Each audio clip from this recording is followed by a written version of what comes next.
మన జీవితంలో కొన్ని క్షణాలు మనల్ని పూర్తిగా మార్చేస్తాయి కదూ. అలాంటి ఒకే ఒక క్షణం గురించి ఈరోజు మనం మాట్లాడుకుందాం. ఇద్దరు అపరిచితులు, ఒక ప్రమాదం. ఆ క్షణంలో వాళ్ల మెదడు ఆలోచించడం మానేసి కేవలం వాళ్ల సహజాత ప్రవృత్తి మాత్రమే పనిచేస్తే ఏం జరుగుతుంది? పదండి ఈ కథలోకి వెళ్ళి చూద్దాం. జీవితంలో కొన్ని క్షణాలు అనుమతి అడగవు, అవి కేవలం జరిగిపోతాయి. ఈ ఒక్క వాక్యం ఈ మొత్తం కథకు పునాది అని చెప్పొచ్చు.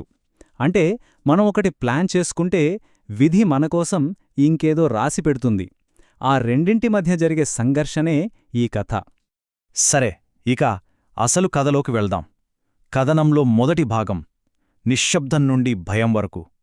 అప్పటిదాకా ప్రశాంతంగా ఉన్న వాతావరణం ఒక్కసారిగా భయానకంగా ఎలా మారిపోయిందో చూద్దాం. ఒక్కసారి ఆ సీన్ ఊహించుకుందాం. ఒక కారు చాలా వేగంగా తన వైపు దూసుకొస్తోంది. ఆ క్షణంలో జో శరీరం ఒక్కసారిగా బిగుసుకుపోయింది. సైకాలజీలో దీన్నే ఫ్రీజ్ రెస్పాన్స్ అని అంటారు. అంటే విపరీతమైన భయం కలిగినప్పుడు మన మెదడు పంచడం ఆపేస్తుంది, శరీరం ఇలాగే స్పందిస్తుంది. అలా కింద పడిపోయిన తన మనసులో భయం కంటే ఎక్కువగా పశ్చాత్తాపం కనిపిస్తోంది. అసలు నేను అతన్ని కలవకుండా ఉండుంటే ఈ పరిస్థితే వచ్చేది కాదు కదా అని లోపల తను చాలా గట్టిగా అనుకుంటోంది. దయచేసి నన్ను రక్షించండి, లేదా నన్ను మాయం చేయండి. నేను ఇక ఈ బాధను అనుభవించలేను. ఇది కేవలం మాట కాదు, తనని తాను కాపాడుకోలేని ఒక నిస్సహాయ స్థితిలోంచి వచ్చిన ఆర్తనాదమన్నమాట. ఈ ఒక్క పిలుపే కథను ఒక కీలకమైన మలుపు తిప్పబోతోంది. ఆమె పిలుపు ఒకరికి వినిపించింది. అప్పుడు కథలోకి ఒక అనుకోని రక్షకుడు ప్రవేశిస్తాడు. కాని అతను నిజంగా రక్షకుడా, లేక కేవలం చూస్తూ ఉండిపోయే ప్రేక్షకుడా? చూద్దాం. ఇక్కడ చాలా ఆసక్తికరమైన విషయం జరుగుతోంది.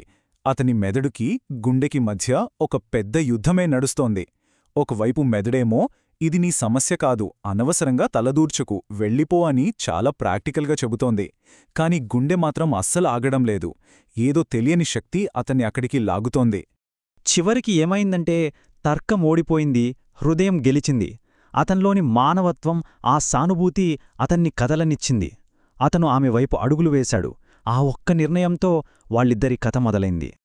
ఇప్పుడు మనం కథలోని అత్యంత కీలకమైన ఘట్టానికి వచ్చాం. ఇప్పటివరకు ఉన్న తర్కం, ఆలోచన అన్నీ పక్కకు పోయి కేవలం సహజ ప్రవృత్తి మాత్రమే మిగిలింది. ఇక్కడే ఒక వివరించలేని బంధం పుట్టబోతోంది. జో ఏమాత్రం ఆలోచించలేదు. ఆమె మెదడులో ఎలాంటి తర్కం లేదు. నేను ఆలోచించేలోపే నేనతన్ని కౌగిలించుకున్నాను అని. ఆ క్షణంలో తనను తాను రక్షించుకోవడానికి ఆమె శరీరం తీసుకున్న నిర్ణయమది. అంతకు మించి ఏమీ లేదు. కాని అతని పరిస్థితి వేరు. అతను పూర్తిగా అయోమయంలో ఉన్నాడు. ఈ అమ్మాయి ఉన్నట్టుండి నన్నెందుకు కౌగిలించుకుంది అని ఆశ్చర్యపోయాడు. సరేలే, బహుశా భయంతోనేమో అని సర్ది చెప్పుకున్నాడు. కాని గమనించాల్సిన విషయమేంటంటే అతను ఆమెను వెనక్కి నెట్టలేదు. అసలు తను ఎందుకు అలా చేసిందో జోకి కూడా తెలీదు. కాని ఒక్క విషయం మాత్రం స్పష్టంగా తెలిసింది. అది చాలా సురక్షితంగా అనిపించింది. ప్రాణాపాయ స్థితిలో ఉన్నప్పుడు ఒక మనిషి కోరుకునేది ఇదే కదా, ఆ భద్రతాభావమే.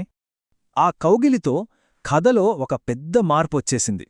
చుట్టూ ఉన్న ప్రపంచం మొత్తం మాయమైపోయినట్టు వాళ్ళిద్దరూ మాత్రమే మిగిలారు. ఎప్పట్నుంచో మరచిపోయిన ఒక వెచ్చదనాన్ని ఇద్దరూ ఒకేసారి అనుభూతి చెందారు. ఇది కేవలం శారీరక స్పర్శ కాదు, రెండు ఆత్మల మధ్య జరిగిన సంభాషణలాంటిది. ఆ మాయాక్షణం కాస్త ముగిసి వాస్తవంలోకి వచ్చారు. వాళ్ళిద్దరూ కలిసి ఆ వీధి నుండి ఒక కొత్త ప్రపంచంలోకి తమ ప్రయాణాన్ని మొదలుపెట్టారు. ఈ ప్రయాణం చాలా ఆసక్తికరంగా సాగింది. ముందుగా అతను ఆమెను ఎంతో జాగ్రత్తగా తన కారు దగ్గరకు తీసుకెళ్లాడు. దారిలో వాళ్ల కళ్ళు కలిశాయి. ఒక్క మాట కూడా మాట్లాడుకోలేదు. కాని ఏదో తెలియని అవగాహన ఏర్పడింది. తర్వాత కారు ఒక రహస్య ప్రదేశం వైపు దూసుకెళ్తోంది.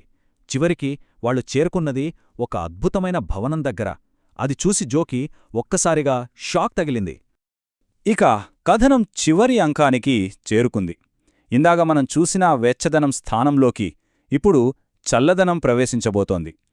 ఇక్కడి వైరుధ్యాలు చాలా స్పష్టంగా కనిపిస్తాయి. ఆ భవనాన్ని చూసి జో నోట మాట రాలేదు. అతను నిజంగా ఒక బిలియనేరా? వావ్, ఇది పూర్తిగా కొత్త ప్రపంచం అని అనుకుంది. ఆమె అప్పటిదాకా బతికిన ప్రపంచానికి, ఇప్పుడు చూస్తున్న ప్రపంచానికి అస్సలు పోలికే లేదు. అలా ఆశ్చర్యంతో చూస్తున్న జోని చూసి అతని మనసులో మెదిలిన ఆలోచనేంటో తెలుసా? ఆమె చాలా ముద్దుగా కనిపిస్తుంది. అతని లోపల ఎంత ఆప్యాయత ఉందో చూడండి. కానీ బయటకొచ్చిన మాటలు మాత్రం దానికి కంప్లీట్గా ఆపోజిట్గా ఉన్నాయి. ఏంటి, ఎప్పటికీ బయటే నిలబడతావా?